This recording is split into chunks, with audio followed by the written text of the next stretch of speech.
Mercy was never a law in wolf courts, only a mood, and moods broke faster than bone. Isolde Stoneheart had learned that healing did not make a woman sacred.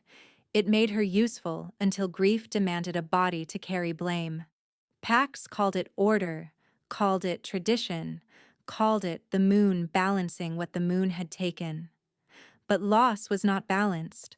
Loss was hungry. It took the weakest name in the room, wrapped it in ritual words, and offered it to the crowd so everyone else could sleep. By the time the torches burned low in Grafen Hall, Isolde understood that innocence had no scent anyone cared to track. The Luna had gone into labor at dawn and started bleeding before noon. Isolde had stayed on her knees in moonwater and ash for 4 straight hours, pressing cloth, mixing coagulants, begging the goddess under her breath while elders shouted contradictory orders over her shoulder. When the child was lost and the Luna collapsed into a fevered stillness, silence lasted 3 heartbeats. Then accusation hit like thrown stones. Her hands were in every draft. Elder Varna snapped, voice cracking with theatrical grief. No one else touched the bitter root. Isolde's fingers were still stained green from crushed fever leaf. Her wrists shook from blood loss that was not her own. Bitterroot slows hemorrhage in measured doses. You watched me prepare it. We watched you fail, Varna said. The hall smelled of iron, wet wool, and fear. Wolves lined the perimeter in human form, shoulders rigid, eyes fixed on Isolde the way scavenger birds fixed on open ground.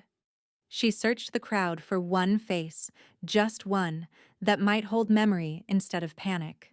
She found none, not even her former alpha.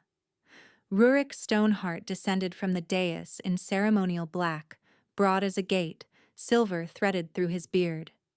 He had once praised her hands in front of the pack after she set his son's broken leg.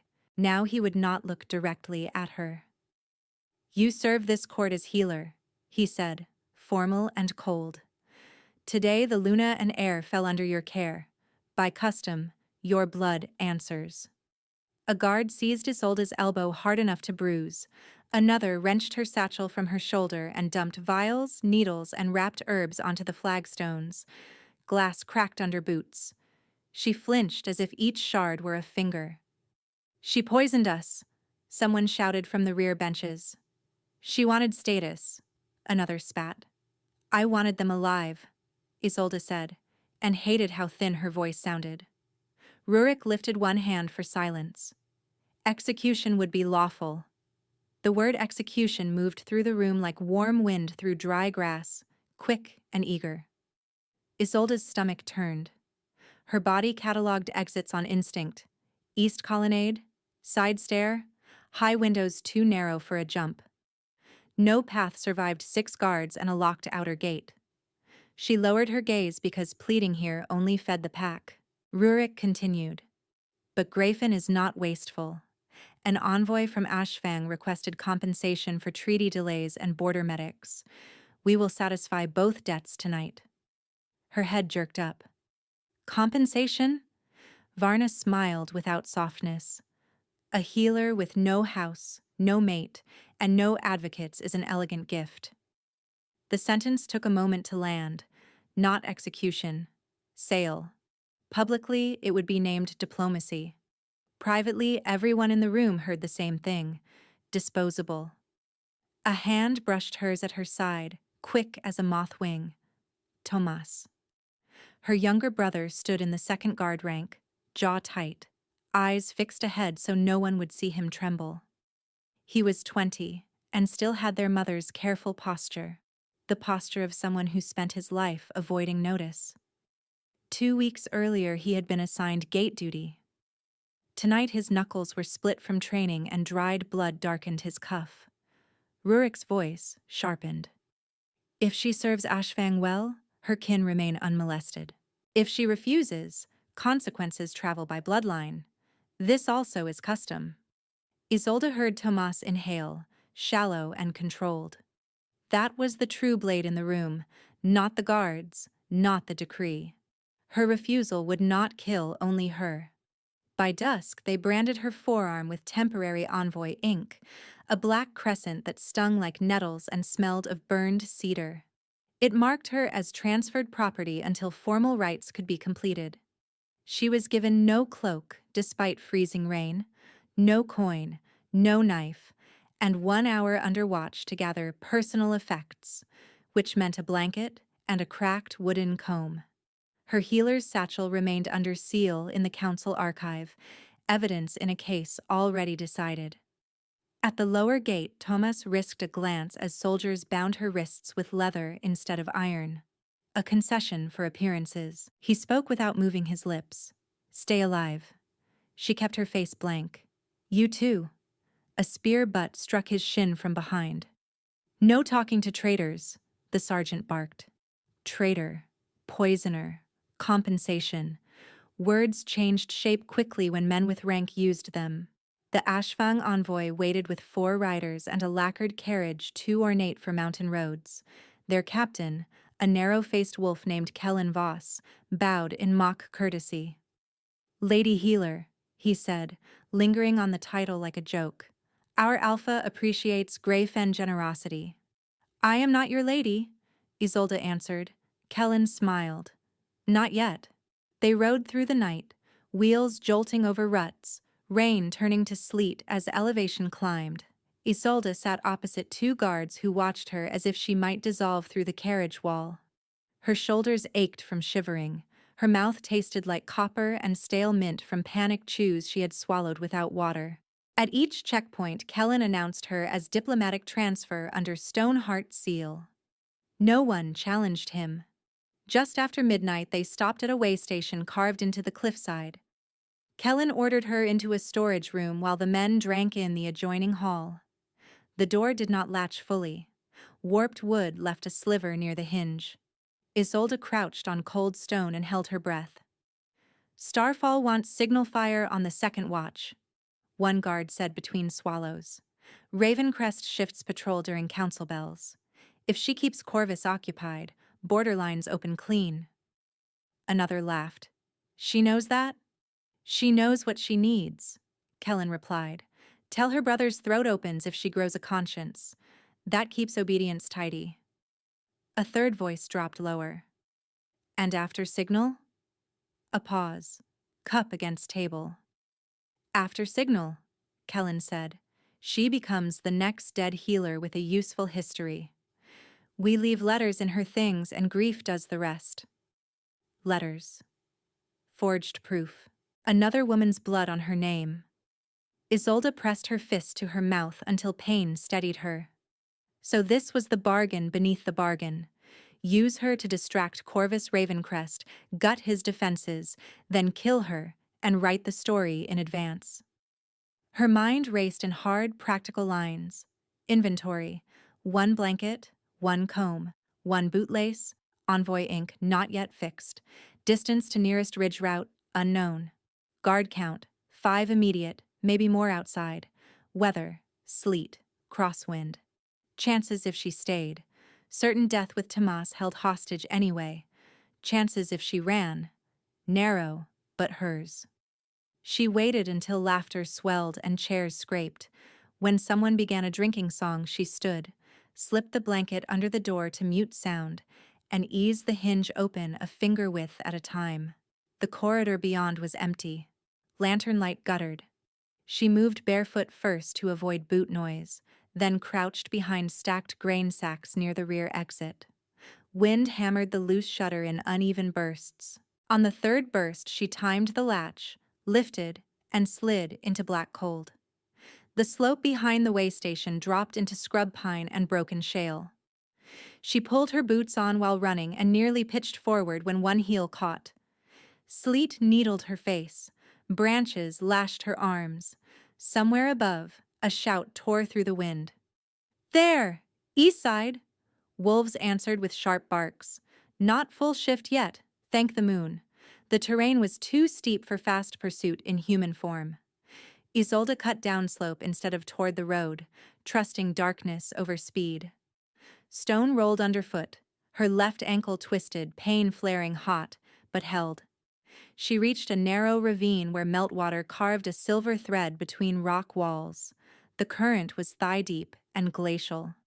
She stepped in anyway. Cold knifed up her legs and stole her breath. She moved upstream, bent low, letting water strip scent.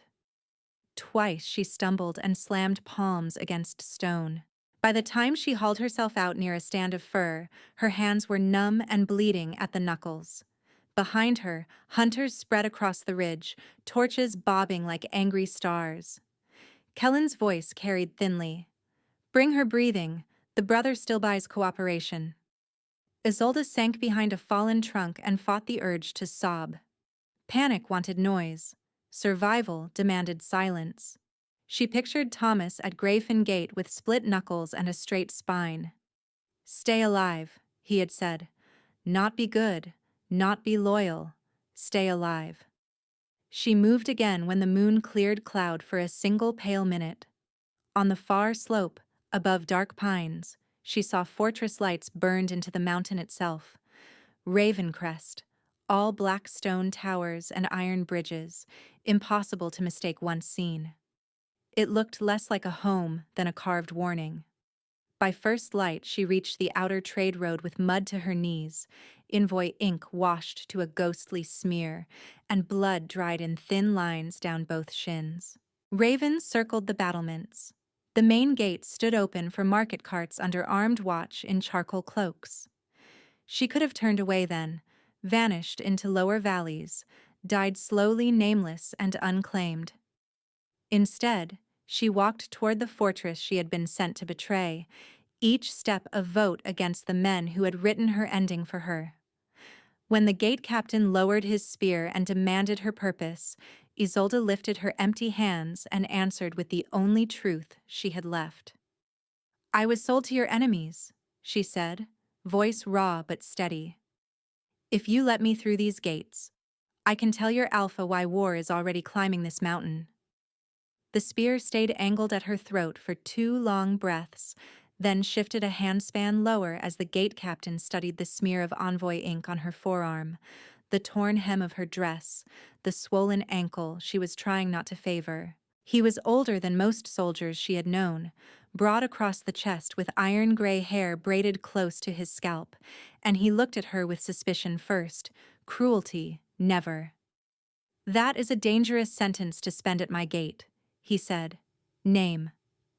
"Isolde Stoneheart, healer of Grayfin, formerly."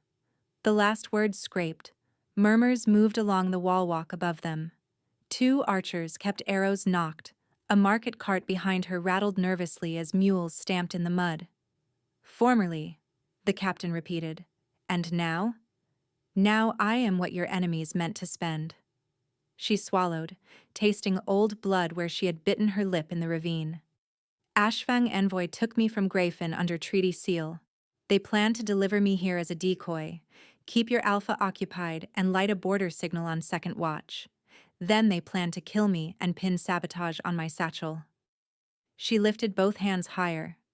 "Search me. I have no satchel." The captain's gaze flicked to the ghosted crescent on her skin again. His nostrils flared once, testing scent.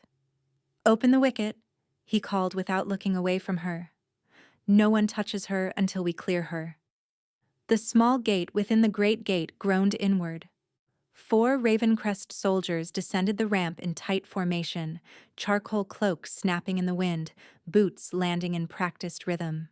Even exhausted, Isolde noticed the difference immediately. Grayfin guards postured first and organized later. These men and women moved like one thought split into 4 bodies. A young female wolf with a healer's satchel stepped from behind them. Copper hair braided at the nape, ink-stained fingers, expression alert and hard. "I am Mylis," she said. "If you fall, I catch you. If you bite, they pin you. Choose." Isolde almost laughed at the bluntness and would have if her lungs had not hurt. "I left my biting teeth in the river." One corner of Melis's mouth twitched despite herself. 30 heartbeats of tension loosened by a thread. Then the healer gestured forward, and the soldiers bracketed Isolde toward the inner yard. Inside the gate, Ravencrest rose in tiers of black stone carved directly from mountain bone, bridges of hammered iron spanning gaps where mist climbed from the ravine below. Smoke from cook fires and forged chimneys braided above the battlements. No banners snapped for display, only signal pennants near the watchtowers. Function over ceremony. Readiness over pride. The place felt less like a palace than a clenched fist that had learned patience. Isolde's knees threatened to give halfway across the first courtyard. She kept moving because stopping felt too much like surrender. Every face they passed assessed her. Stable hands, sentries, 2 apprentices carrying linen baskets, a pair of elders in fur-lined robes who went silent when they saw the transfer mark. No one spat. No one shouted traitor. The absence of that was almost more disorienting than insult. Melis caught her elbow as she misstepped on wet flagstone. "You're hypothermic and limping." "I know." Isolde tried to pull free and failed. "Your alpha needs warning before the next bell. He is in council." "Then your council is already late." Melis looked sharply at her, then at the captain. "If this is a trap, we are walking it straight to his throat." The captain nodded once. "That is why we walk it with claws out." They took her through an antechamber where 2 warders pressed moon-silver tokens to her wrists and throat, checking for glamour, oath compulsion, and hidden poison needles. The tokens stayed dull. A clerk with ink on both cuffs took down her name and the words sold. Decoy, signal fire in clipped script on birch bark. Isolde watched each stroke like it might decide whether she lived past noon. By the time the sun pushed clear of cloud and laid a pale blade of light across the courtyard stones, she stood shivering in a torchlit corridor outside the council hall, wrapped in a rough wool blanket someone had shoved around her shoulders. The warmth barely touched the cold lodged behind her ribs. She told herself, in the blunt, present tense panic always used when it cornered her. Stay upright. Do not faint in front of them. Speak clearly. Leave Thomas out until you know which teeth are bared. The doors opened. The hall beyond was high and vaulted, roof beams dark with age, walls lined in carved obsidian that caught firelight and broke it into fractured amber. A long table of black oak dominated the center. 12 council seats, 9 filled. Wolves in rank collars turned as one toward the interruption. She recognized war maps spread under weighted knives, border stones painted with patrol marks, a bowl of char left from burned messages. Strategy in progress. Too late already for pretense. And at the far end, standing rather than seated, was Corvus Ravencrest. Power announced itself in odd ways, sometimes in shouting, sometimes in ornament. In him it arrived as stillness so complete it bent the room around it. He was taller than any man in Grayfen by half a head, dark hair falling to his collar in loose, disordered waves, as if he had raked his hands through it once and forgotten vanity since. Scar lines crossed one cheek and vanished into the shadowed edge of his beard, not disfiguring, only proving history had failed to kill him. He wore no crown, only a fitted black coat over leather and a single iron torque at his throat engraved with old runes. He was moving when she first saw him, circling the map table mid-command, one hand braced on the wood. He stopped as if struck. Not metaphor. Not drama. Stopped. His head turned toward her before the gate captain said a word. His chest rose in a sharp intake that carried clear across the hall. The council fell silent at once, not because they understood, but because their alpha had gone utterly, unnervingly still. Isolde felt it a heartbeat later. Heat pulsed beneath her skin, sudden and fierce, racing from sternum to fingertips, and under it came a cool thread so precise it felt poured through the center of her chest, moon water meeting fire in one impossible line. Her pulse hammered against her throat, loud enough she thought everyone must hear it. The room narrowed to him, the cut of his jaw tightening, the minute spread of his fingers against oak.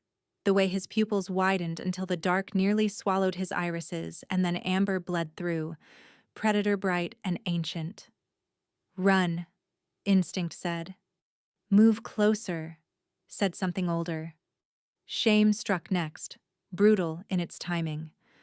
She had arrived carrying enemy plans in her mouth, transfer ink on her skin, another pack's trap trailing her like smoke. Of all the men in all the territories, the one her body leaned toward without permission was the one she had been sent to ruin. Her stomach turned with it. Grief and hunger and terror braided so tightly she could not separate one from the next. She had treated mates through fever shakes and scent storms. She knew the signs.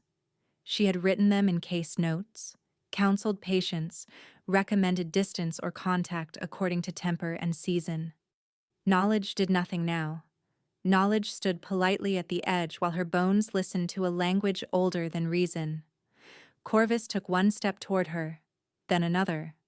Not fast, deliberate, as if any sudden motion might break something fragile and newly formed between them. Alpha, one elder at the table said, alarm threading the word. This female came unvetted from hostile territory. We should secure her in. Corvus lifted a hand, and the elder's voice cut off mid-breath. He stopped an arm's length from Isolde. Up close, she caught cedar smoke, cold iron, and the unmistakable wild note of wolf under skin. His gaze moved over her with unbearable precision, taking inventory of bruised wrists, split knuckles, mud-dried hems, the slight tremor she could not hide. When his eyes returned to hers, the hall dropped away again. His voice, when it came, was low enough she felt it before she fully heard it. Who marked you for transfer? Rurik Stoneheart signed the seal. She answered automatically, then winced as her voice cracked.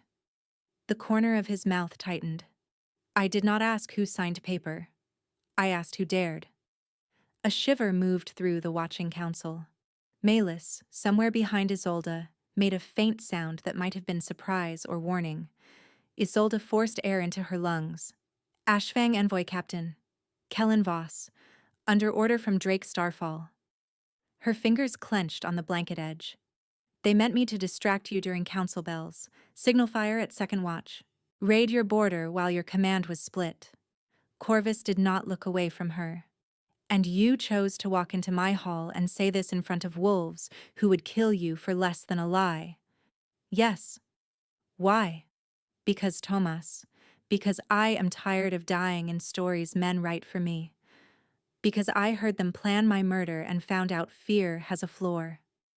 Aloud she said, because if I ran, I died useless. If I stayed, I died blamed. Here at least I could spend the truth before they took my name again. For the first time, something softened in his expression. Not weakness, not pity, but recognition so stark it hurt. He lifted one hand, then stilled it midway, claws carefully retracted, granting her the choice in front of everyone watching. Isolde nodded once.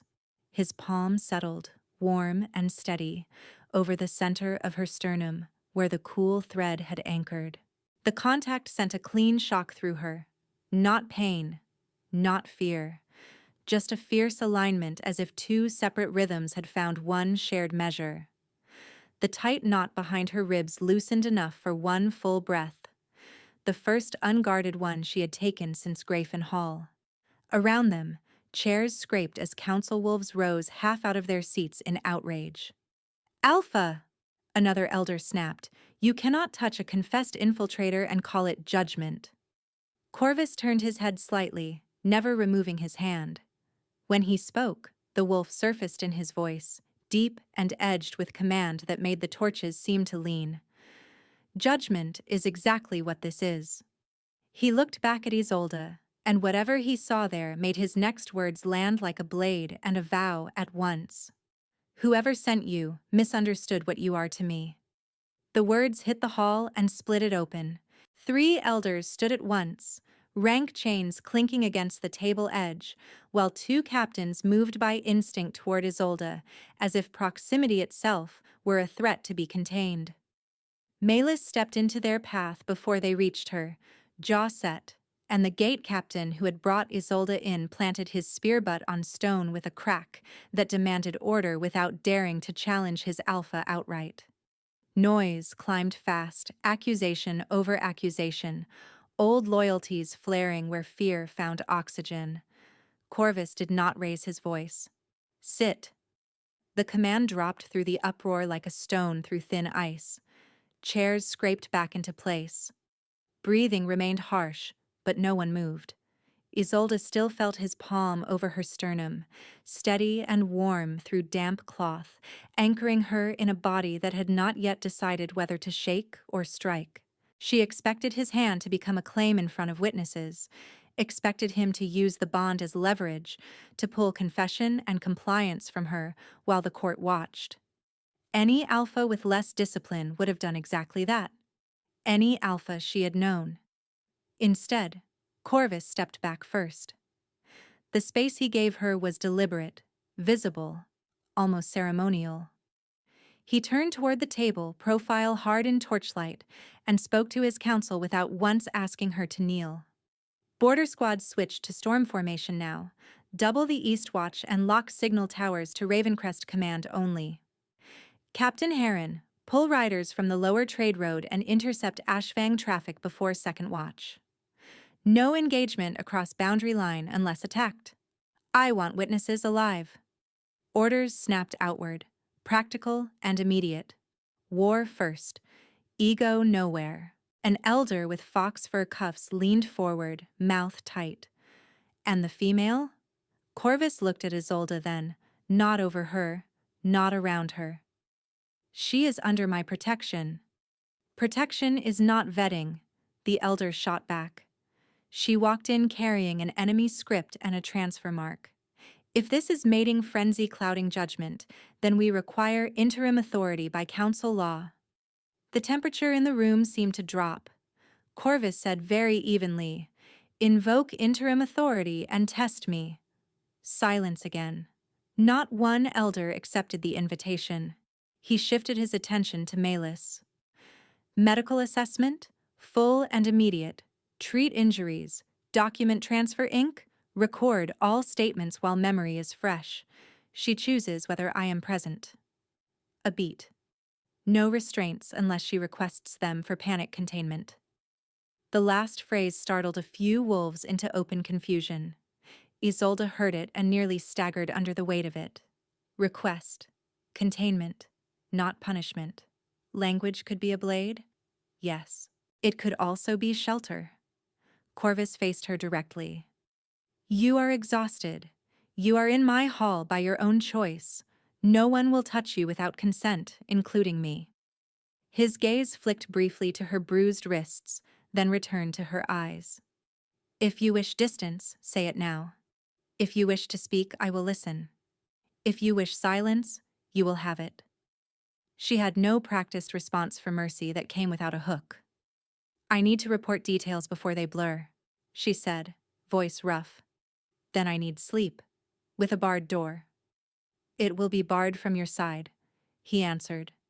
Melis led her from the council chamber through a narrower corridor lined with old iron sconces and rain-dark tapestries.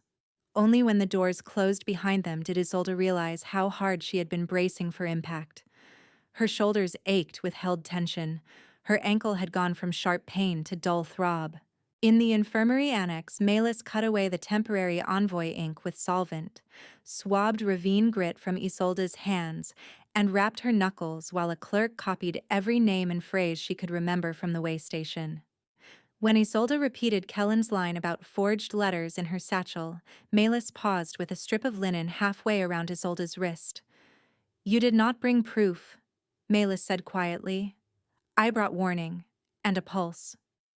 Isolde closed her eyes against sudden fatigue. Proof drowned in that river with my boots half off. Melis tied the bandage with careful pressure. Then we build proof from what they do next. By the time treatment ended, rain had thickened to sleet against the casement windows.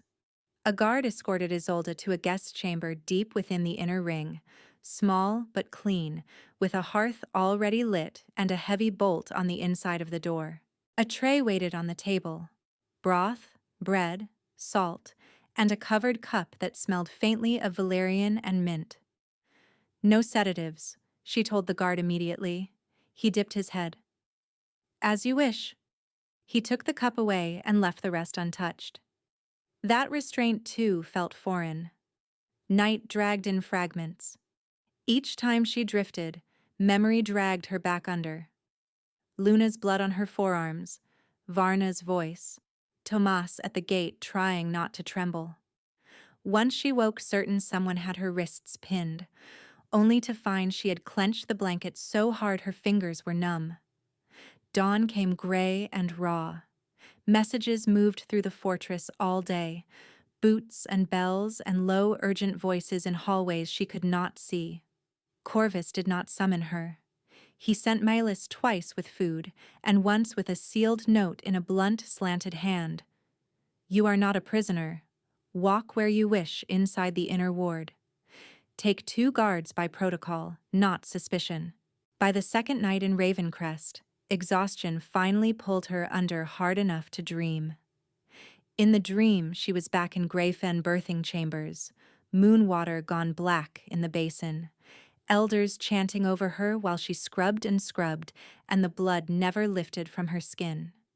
Then the room shifted, walls narrowing into the waystation storage cell, Kellen's voice outside the door naming the hour of her death. Someone pounded once, twice, and Tomas answered with a sound she had never heard from him before, thin and breaking. She ran toward it, and her legs would not move. Isolde came awake with a strangled gasp, half upright, blanket twisted around her throat, every muscle primed for a fight that was not there. A lamp burned low near the hearth. Rain tapped the shutters. No guards inside. No chains. Just one man kneeling a careful distance from the bed, a wooden cup in his hands, shoulders held very still as if sudden movement might shatter the moment. Corvus. He had removed his coat and gloves, leaving a plain black shirt rolled at the forearms. She could see where his fingers flexed once around the cup, then stilled. Claws fully retracted. Even now, even here, restraint layered over instinct. "I heard you from the corridor," he said. His voice stayed low, quiet enough not to startle. "I asked before entering.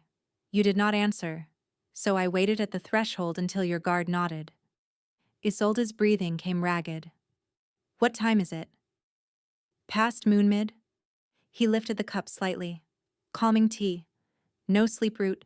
You can refuse." She stared at him, waiting for the coercion, the alpha edge, the unspoken debt. None came. He simply remained kneeling, not looming, not touching, watching her as one might watch a wounded animal deciding whether a hand meant harm. "Why are you here?" she asked. A muscle shifted in his jaw.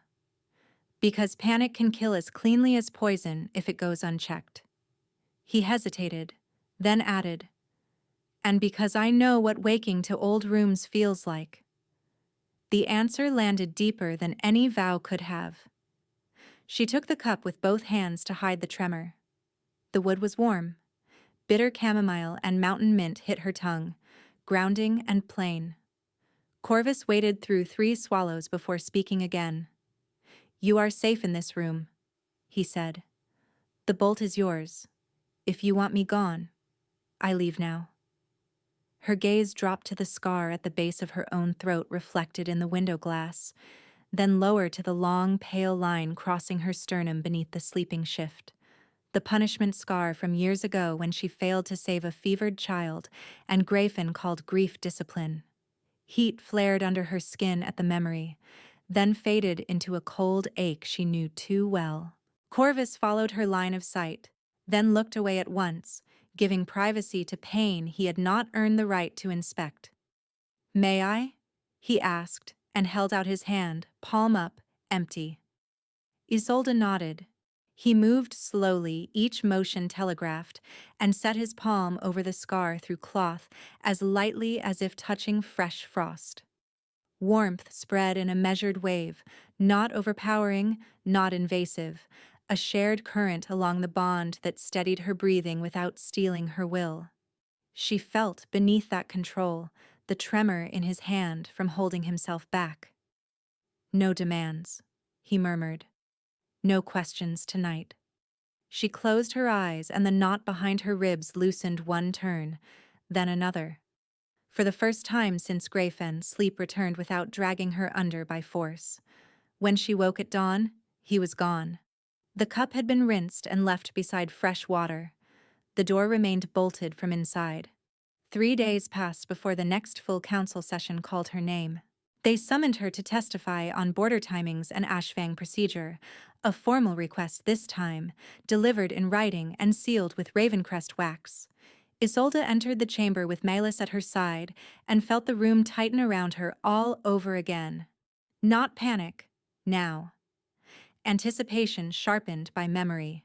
Corvus stood at the map table when she arrived, speaking with Captain Heron over patrol markers. He glanced up once, briefly, and gave a single nod that carried more reassurance than a dozen gentle words could have. "You are seen. Continue." The testimony began cleanly.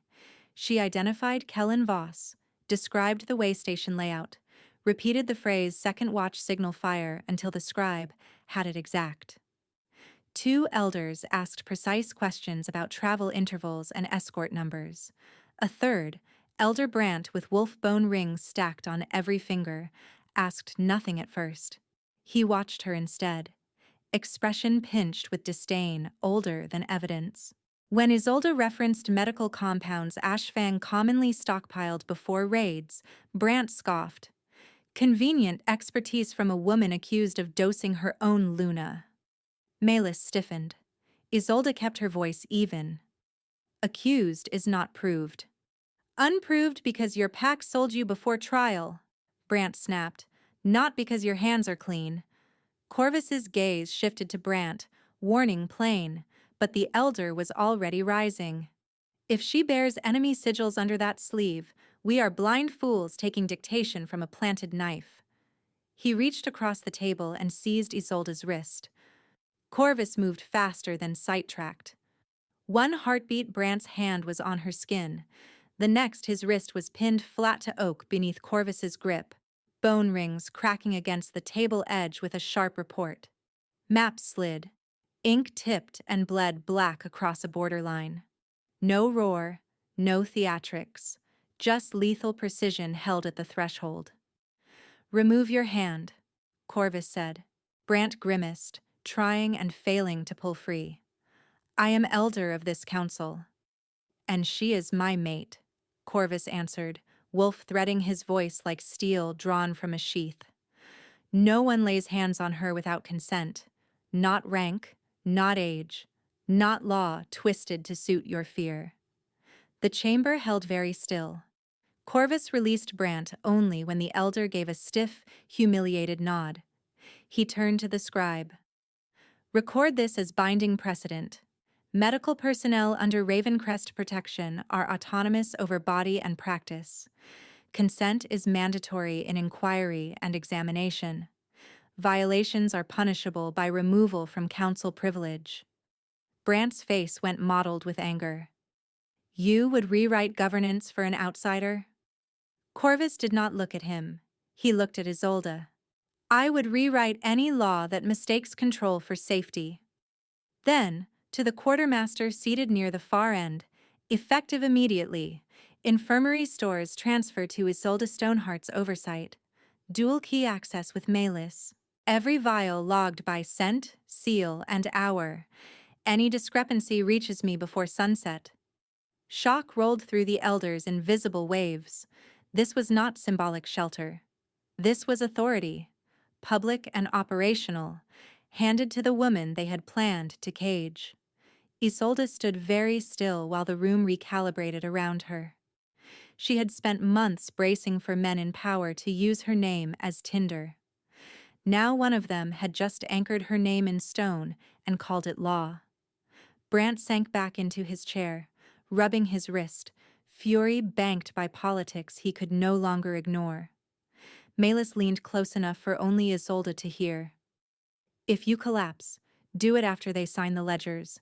I do not want to train another quartermaster. A startled breath escaped Isolde. Almost a laugh. Quick and unsteady, but real. Tension cracked at the edges. She met Corvus's gaze across the table.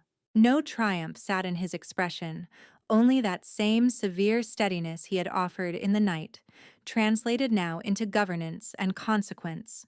Different masks, same man. The walls she had kept mortared tight since Grayfen did not fall all at once. They shifted, one stone at a time. But as the scribe read back the new decree, and wolves who had dismissed her reached for fresh wax to seal compliance, Isolde felt the first true lowering of her guard. Not surrender, not dependence, but the fragile beginning of trust earned in public where betrayal had once been staged. The scribe's final seal was still cooling when a runner burst through the side doors, rain streaming from his hair and cloak, breath cutting sharp in the stunned quiet. East Watchfire Alpha, not ours. Triple flare from Ashfang Ridge. Corvus did not flinch, but Isolde felt the room tighten around his stillness. Captain Heron was already moving, fingers sweeping patrol stones into new formations across the black oak map. Malus swore under her breath and snatched the drying decree before spilled ink could ruin the signatures. Elder Brandt said nothing, which was more telling than outrage. His gaze slid from Isolde to the door and back again, calculation replacing indignation. "Report pattern," Corvus said. The runners swallowed hard. Raid groups in threes, quick strikes on supply sleds, then withdrawal before engagement range. They hit during council bells, Alpha. Exact as warned. A second figure came in behind him, this one hauled by two guards with his wrists bound in iron cord. Ashfang colors darkened his torn sleeve.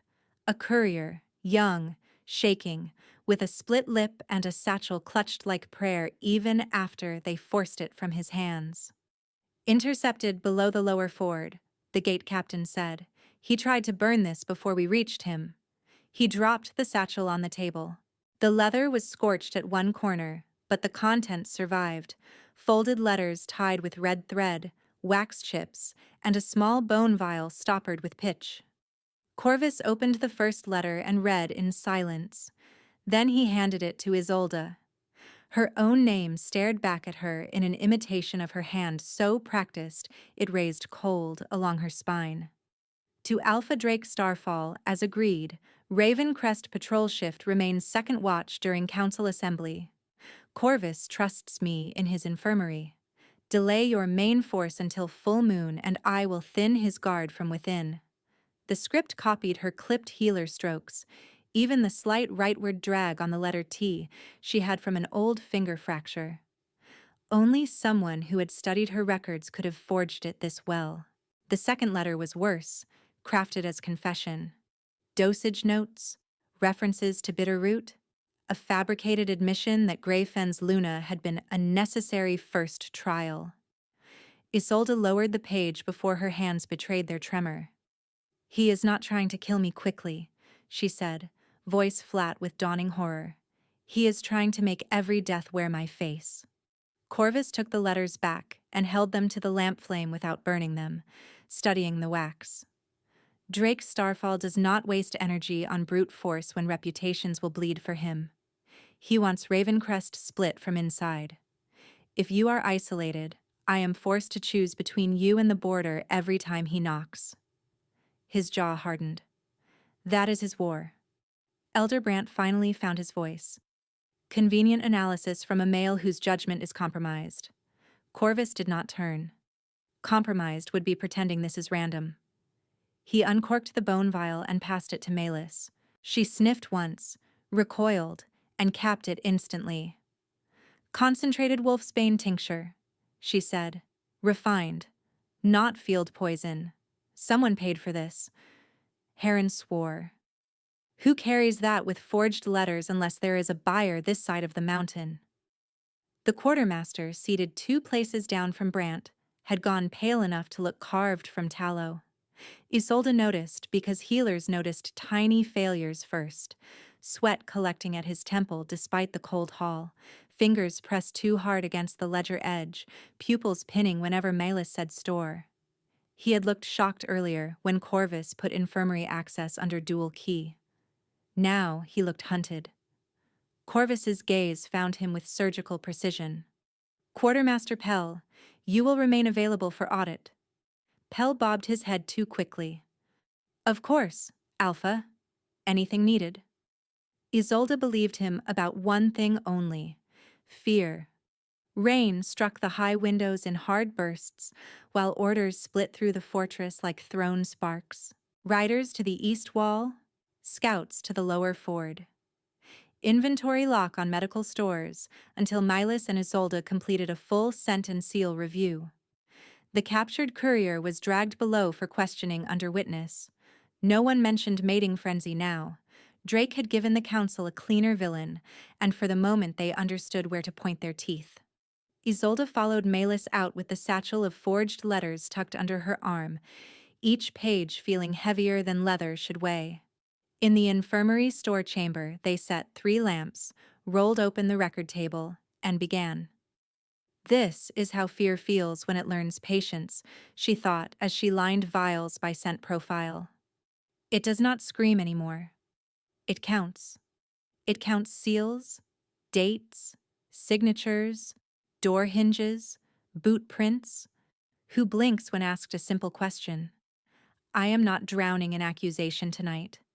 I am building a wall from facts, because facts do not flinch when men lie. For 160 heartbeats, she let the present tense of survival steady her. I catalog. I compare. I refuse to disappear. Malus broke the silence first. You just got authority, and Drake answered in under an hour. That means he already had pieces in motion. Or someone in this keep sends him council rhythms, Isolde said. Milas nodded grimly. Both can be true. By the 4th day after the decree, the raids had settled into a punishing rhythm. Ashfang wolves struck outer carts at the exact hour council bells rang, never holding ground, never chasing kills, only forcing Ravencrest to redeploy until everyone slept too little and trusted less. Corvus began splitting his presence between strategy hall and battlement so often that meals went untouched on his desk. Each time he left the inner ward, Isolde felt the bond stretch thin and bright, a taut line under her sternum that did not hurt so much as worn. At dusk on that 4th day, she found him in the infirmary corridor with rain on his shoulders and fatigue carved into the corners of his mouth. He leaned against the stone arch as Malus disappeared around the bend, leaving them in a narrow pocket of lamplight and storm sound. You have not slept, Isolde said. Neither have you. That is not an answer. Neither is that. Despite everything, a breath of dry humor touched her. I used to tell stubborn warriors they were poor patients. Now I am mated to the king of them. His mouth shifted, almost a smile, quickly gone. I have been called worse. The bond warmed, subtle but unmistakable. Not hunger, not command. Recognition. Corvus stepped closer, stopping before her body could tighten. I need a truth from you, and I need it without courtiers. Are you still receiving threats tied to your brother? The question struck clean. She had not told him about Kellen's exact words at the way station, not the part about Thomas's throat, because speaking it felt like summoning it. She held his gaze anyway. Yes. Not directly since I crossed your gate. But Drake used that leverage once. He will use it again if he can. I can place retrieval scouts near Greyfen. If Greyfen spots them, Thomas dies for suspected treason. She shook her head. Not yet. We need deniability first. Corvus absorbed that, expression unreadable for a long beat. Then he said quietly, You keep choosing strategy over panic while men try to erase you. That is not luck, Isolde. That is command. The words landed where old shame had lived too long. She looked down at her ink-stained fingers, at the tiny burn mark on her thumb from sterilizing needles too fast. Command did not save the Luna. Perhaps not, he said, but command may save the next one. She felt the distance between them and did not step back from it. The letters were built from healer archives. Someone with access fed Drake material. I know. His eyes darkened. I have not decided yet whether I am angrier at the traitor or at myself for missing him. Do not choose between those angers tonight. Her voice softened despite herself. Choose sleep for 3 hours, then choose war again. He studied her as if memorizing a language he had almost forgotten. If I sleep, you bolt your door. I already do. Good. He lifted his hand, waiting. She nodded. His knuckles brushed the inside of her wrist, barely contact, yet the bond answered in a low thrum that steadied them both. Then he was gone down the stairwell, boots silent on stone. Near midnight, pressure surged from the eastern line. Bells rang once, twice, then held in a long iron note that meant incoming wounded. Stretchers flooded the infirmary court under sleet and torch smoke. Arrow cuts, claw tears, blunt fractures from shield impacts, controlled chaos, the kind Isolde understood. Table 3 gets stitching. Table 5, chest trauma first, she called, voice carrying over groans and commands. No one administers tincture without my mark and Melis's countersign. Repeat it. Apprentices echoed back, wide-eyed and shaking. For 30 relentless minutes it worked. Wounds closed. Breathing steadied. Then a sentry on the far cot arched suddenly, cup dropping from his hand, dark tea splashing across the blankets. He cannot breathe, an apprentice cried. Isolde was there in 2 strides, lips paling, pulse racing erratically under her fingers, throat constricting invisible spasms. Not blood loss, not shock, poison. What did he take? Respiratory draft, shelf C, same as always. Melis slammed the bottle onto the table. That is not ours. Isolde yanked the stopper and inhaled. Sweet at the top note, then bitter metallic bloom she would have known blindfolded.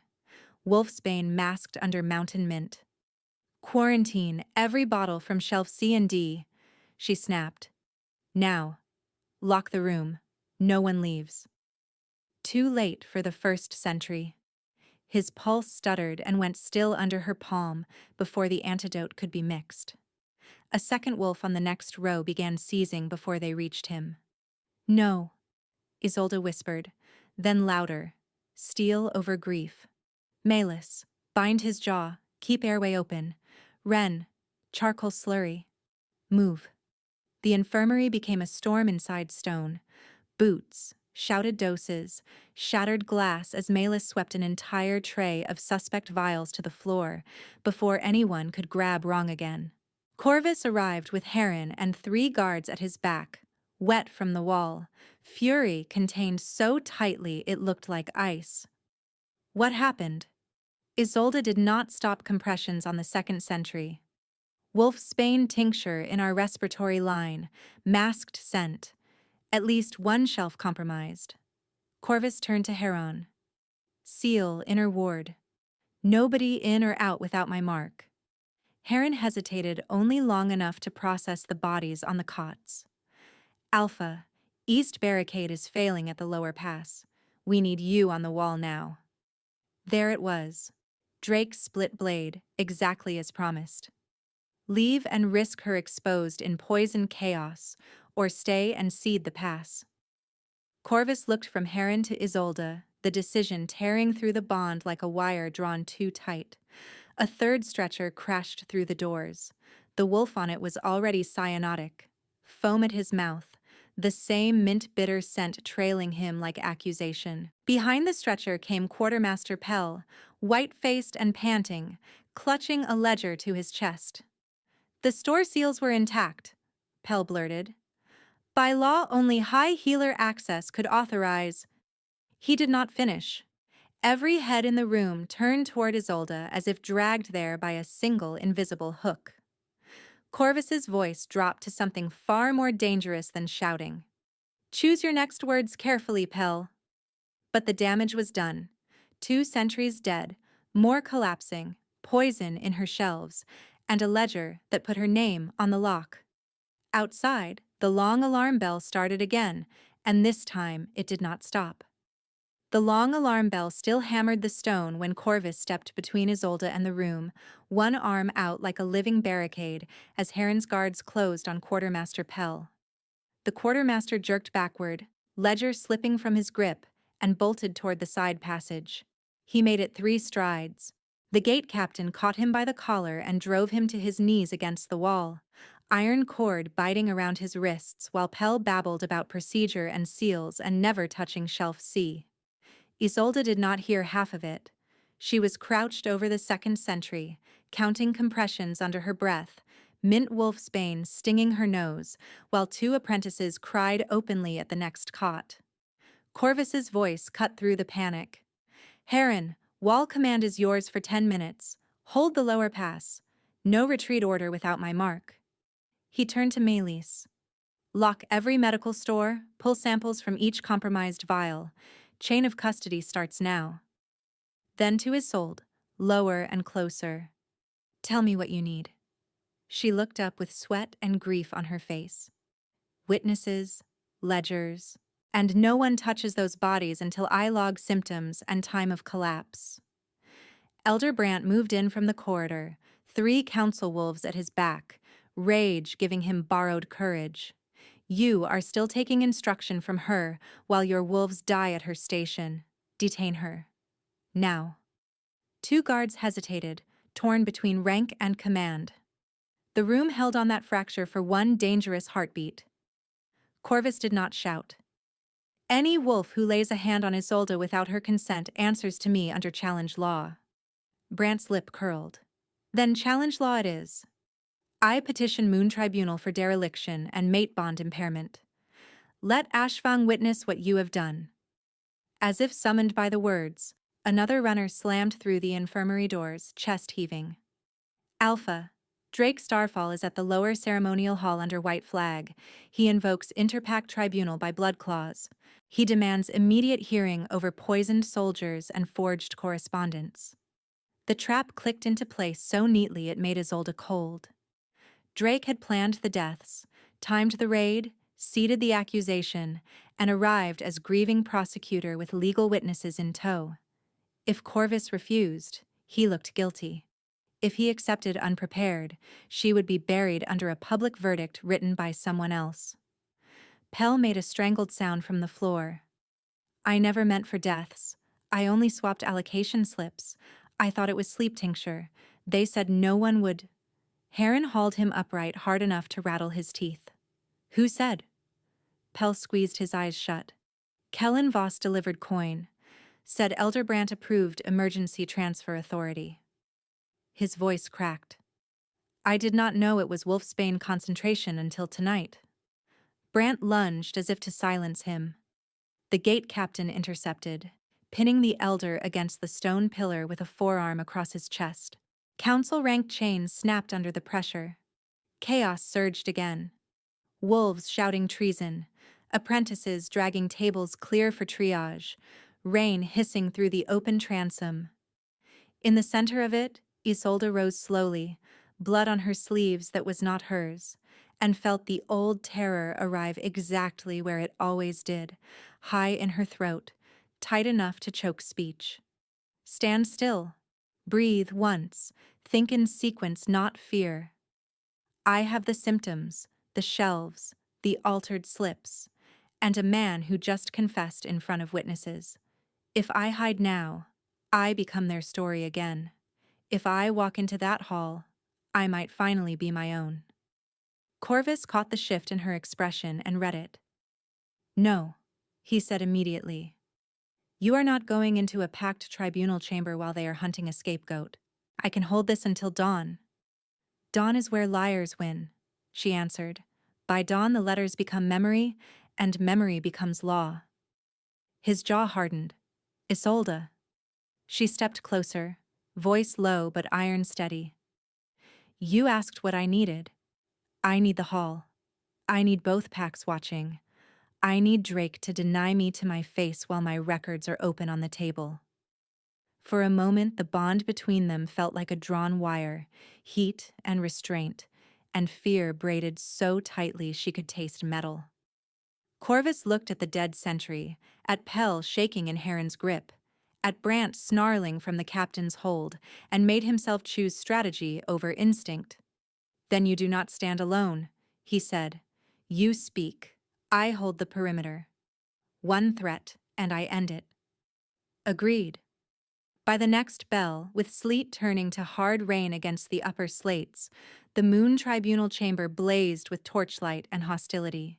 Ashfang delegates stood in dark crimson cloaks along the west arc, Ravencrest Council along the east, and in the center beneath carved moonstone sat Drake Starfall, broad-shouldered and immaculate, as if he had come to a feast instead of a hearing over fresh dead. He wore mourning black at his wrist for show. His eyes tracked Isolde as she entered with ledgers, herb samples, and a stoppered glass vial wrapped in white linen. Drake smiled without warmth. "There she is. The healer every pack buries eventually." Corvus took position 3 paces behind her left shoulder, not touching, a warning in human form. Heron and the gate captain locked the side doors. Malus set the sample tray on the tribunal table and unfolded inventory sheets with ink, still damp from the infirmary floor. The presiding arbiter, an old neutral wolf from North Crag, struck the stone staff once. "Proceed under oath, accusation first." Drake rose in practiced grief. Ravencrest invited a known poisoner into its core. Tonight their sentries died from tainted medical stock under her authority. We recovered letters in her hand coordinating border disruptions with my envoys. I request formal condemnation and transfer of the accused to Ashfang custody for cross-territory crimes. Murmurs rippled. Brant, wrist bruised and pride wounded, did not meet Isolde's eyes. She set her vial at the center of the table. "Truth draft," she said, clear enough for the back row. "Blood binding, moon witnessed, brewed by me and tested by Malus Ravencrest. I will drink first." Corvus's head turned sharply toward her, alarm breaking his composure for the first time. "Isolde, that is not required." "It is, if I want this done clean." She met his gaze, then looked back at the hall. "If I lie after drinking, my throat closes and my pulse crashes. Publicly. No rhetoric left to hide behind." Without dramatics, she uncorked the vial and drank. Bitterroot, silver salt, and iron slid down her throat like fire. The chamber watched for collapse. None came. She stayed upright, pulse pounding but steady. She lifted the second cup Malus had poured and held it toward Drake. "Your turn." Drake did not move. "I do not ingest enemy brews." "Then refuse on record," Isolde said. "Refuse while calling me liar." The arbiter leaned forward. "Alpha Starfall, refusal is admissible inference under tribunal rule." Drake's smile thinned. He took the cup, raised it as if to drink, and let it spill down his sleeve. "Clumsy of me." Isolde did not blink. "Not clumsy, predictable." She opened the first ledger and turned it to face the arbiter. Ravencrest infirmary shelves are sealed by wax pattern, scent resin, and hour stamp. Here are my marks. Here are Malus's countersigns. Here. She slid a second sheet beside it. Our allocation slips altered with quartermaster cipher at an hour I was in council under 12 witnesses. The transfer key came from Pell under payment delivered by Kellen Voss. Pell confessed in front of Captain Heron, Gate Captain Ivan, Malus, and Alpha Ravencrest. We have his spoken statement and seized coin stamps from Ashfang Mint. Malus stepped up, laying out 3 vials. Left is our respiratory tincture. Center is compromised stock from Shelf C. Right is concentrated wolfsbane from intercepted Ashfang courier. Same masking profile, same mint resin, same distillation signature. Isolde turned another page, hand steady now. "These forged letters use my hand pattern from Greyfen archive records. The forger copied an old finger drag on the letter T that I corrected 6 months ago after splint therapy. Every new chart I wrote lacks that drag. These letters restore it because they were built from old samples, not current writing. A few heads in the chamber snapped toward Brant. He went rigid. Drake's control slipped by a degree. Convenient theater. Not theater, Isolde said. Chain of evidence. She pointed to the wax chips. Your courier carried seal fragments from my confiscated Grayfen satchel, taken before I ever reached Ravencrest. That means fabrication predated tonight. You planned these deaths to reactivate my old accusation and fracture this pack from inside. The Arbiter's staff struck stone again. Alpha Starfall, answer directly. Did you authorize contact with Quartermaster Pell? Drake's gaze flicked to the doors, to the guards, to the high vent windows. Calculation replaced contempt. Then he moved. He spun for the north exit, shifting mid-stride, bones reforming with a crack of joints and cloth tearing as a massive dark wolf surged through the nearest rank. Wolves shouted, benches toppled, the chamber detonated into motion. Seal it, Isolde yelled. She slammed her palm onto the alarm rune plate beside the tribunal pillar. Silver lines ignited across the floor and raced to each doorway. Stone locks dropped with a thunderous boom, iron bars slamming into place. No one in, no one out. Drake wheeled, trapped, and lunged straight for her.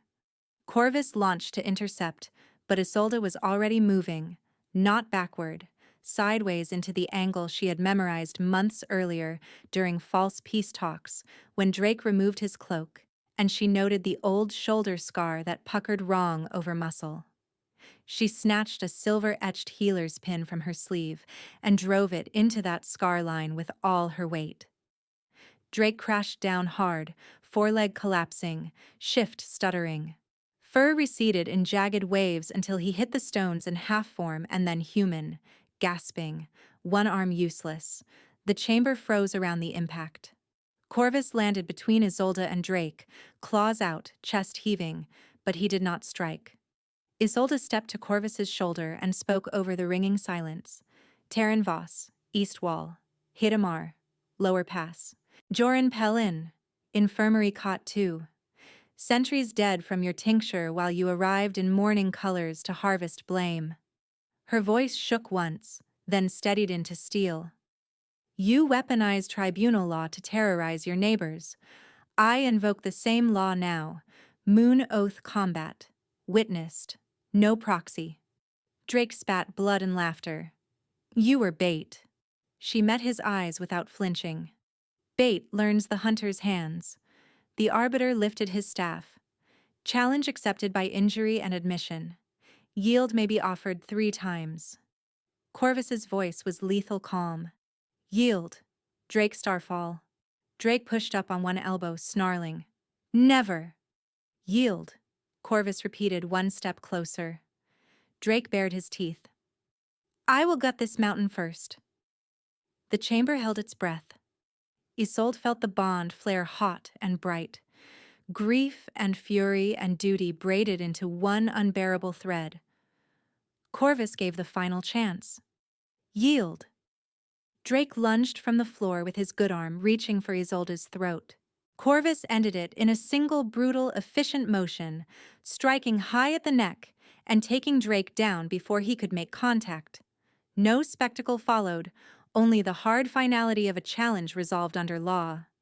When Corvus rose, blood darkened his jaw, and the tribunal knew there would be no appeal. Silence pressed in, then broke under the Arbiter's staff. Drake Starfall is dead by Moon Oath refusal, the old wolf declared. Sabotage and false accusation are entered to record. Ashfang stands in breach. Isolde did not realize she was shaking until Milas caught her elbow. Across the chamber, Brant sank to his knees as Heron stripped his council chain and bound his hands beside Pell's. Witnesses spoke at once now, names and times and seals spilling into the scribe's hands faster than ink could dry. Evidence, finally, moving in the open where no one could bury it. Corvus turned to Isolde, breathing rough, eyes no longer feral but unbearably human. He did not touch her until she nodded. Then his hand found hers in the center of the tribunal floor, in front of both packs, and held fast while the record of her innocence began. The old arbiter did not allow the moment to dissolve into noise.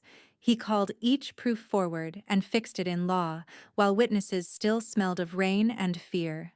Forged letters entered under Ashfang conspiracy. Wax fragments matched to Isolde's confiscated grafe and satchel. Mint-masked wolfsbane samples sealed in moonglass. Ledger alterations witnessed and signed by Milas, Heron, Ivan, and the neutral scribe from North Crag. Quartermaster Pell gave his full confession with shaking hands and no room left to bargain, naming Kellen Voss as courier and coin-bearer. Elder Brandt, cornered by ink and testimony, admitted he had granted archive access for border intelligence and denied knowing Drake would weaponize the old charts. The arbiter recorded negligence in conspiracy law and stripped his counsel standing on the spot.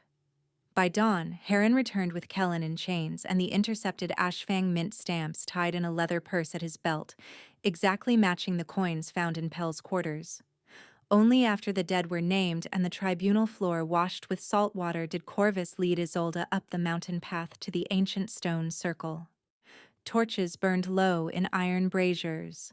Moonlight spilled over carved runes worn smooth by generations of claims and vows. No crowd pressed close, only Malus, Heron, Even, the arbiter, and two oathkeepers stood at the outer ring to witness law, and then look away when reverence demanded privacy. Isolde's wrists were freshly bandaged, where she had cut herself to bind Truth Draft, and the blood at the edges had dried to dark rust. Corvus stopped at the center stone and faced her without reaching, giving her that choice again, as he had at every threshold since she crossed his gate. "We can wait," he said quietly. "After tonight, no one questions your place here. Marking is not owed." She stared at him, at the man who had held command while the room tried to break her, at the scar on his cheek that caught silver under the moon. "I have been owned before," she said. "Sold, branded, exchanged." Her voice steadied as she stepped closer. "This is not that. This is me choosing." His throat worked once. "Say it plain then, for witness and for me." "I choose you, Corvus Ravencrest. Not from fear, not from debt. Mine by will." A low, involuntary sound left his chest, almost grief, almost gratitude. "Isolde Stoneheart, I choose you in blood and law and every quiet hour after law is done. Yours by will." She lifted her chin, exposing the junction of neck and shoulder, pulse hammering. "Then do it."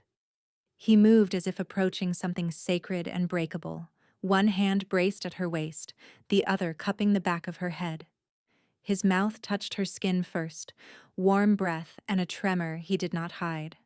When his fangs pierced, pain flashed sharp and bright, then widened into heat that rolled through her like a struck bell.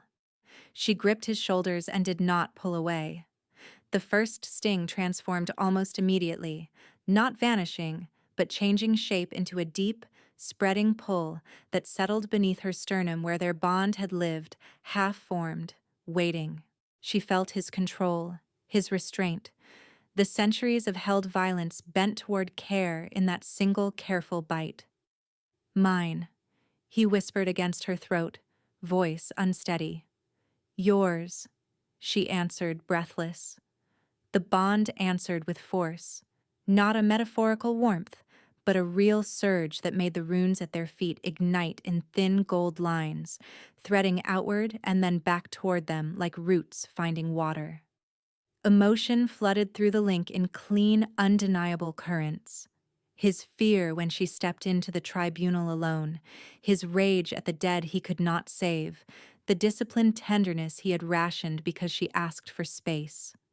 From her side, old shame cracking open, protective fury, the stubborn, startling relief of being believed before proving every wound. He drew back, lips blood-dark, eyes fixed on hers as if asking one final time. Isolde answered by fisting her hand in his hair and pulling him down to her height. She turned his jaw, found the hard beat of his pulse below the ear, and bit. He shuddered under her hands. His knees nearly gave for a fraction of a second, not from weakness, but from the shock of surrender accepted and returned. Her bite was deliberate, fierce, no less reverent for being claimed in equal measure. The taste of iron and cedar filled her mouth. The pain in her jaw and teeth flared, then gave way to that same low, spreading blaze as the mark sealed. When she released him, golden strands of bond light, visible now to every witness, snapped into place between their throats and wrists, then sank beneath skin. "Mine," she murmured, forehead pressed to his breath hitched.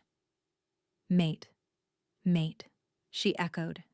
He wrapped both arms around her then, no caution left except gentleness, and she folded into him, shaking and laughing once on the same breath, because her body no longer knew where fear ended and joy began.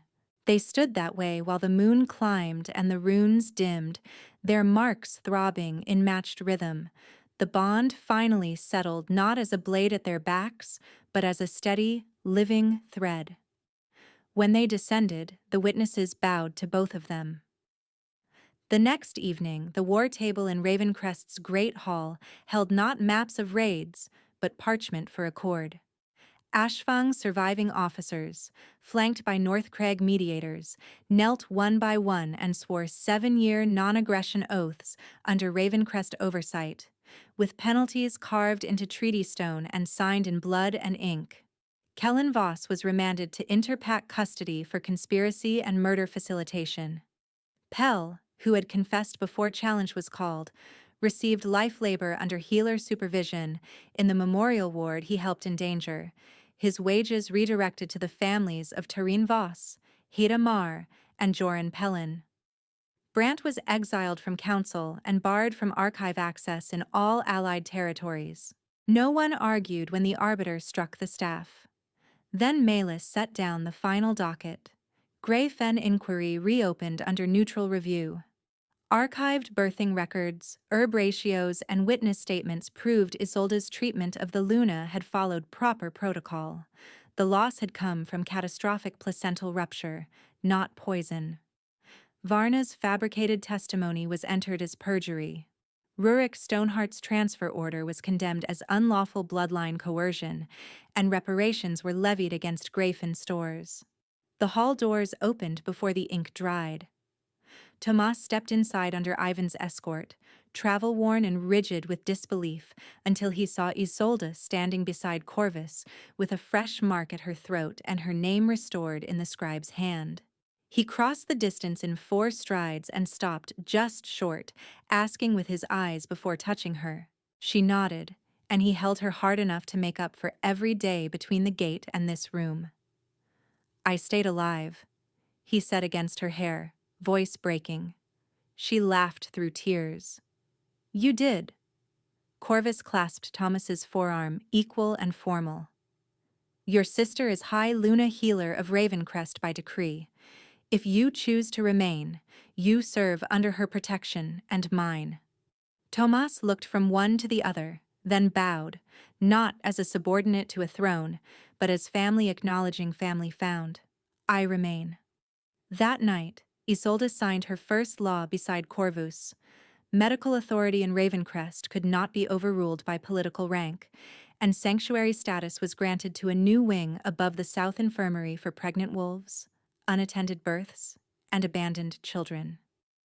Malus claimed the East Ward for training apprentices. Heron grumbled that she was stealing his best runners for supply lines, and then handed her 3 volunteers anyway. Ivan delivered the recovered satchel from evidence storage, contents catalogued, and watched her seal it in the new archive with her own stamp. Near midnight, the fortress quieted to hearth crackle and distant watch bells. Isolde and Corvus stood alone at the war table where battle markers had been replaced by spring planting charts, treaty schedules, and a list in Tomas's careful script of cots needed for the sanctuary nursery. Their joined marks glowed faintly each time their hands brushed over parchment. Corvus traced one route along the valley map and glanced up at her with that same severe softness that had first undone her. East terraces for barley, lower fields for fever leaf, and 2 patrol rotations cut so the builders can finish your sanctuary roof before thaw. Our sanctuary, she corrected. He leaned in, forehead touching hers. Our sanctuary. Our pack. Our heirs, when you are ready. Outside, moonlight silvered the black stone towers that had once looked like a warning and now looked like home. Isolde laced her fingers through his, steady at last in a name no one could take from her again, and together they kept planning toward spring.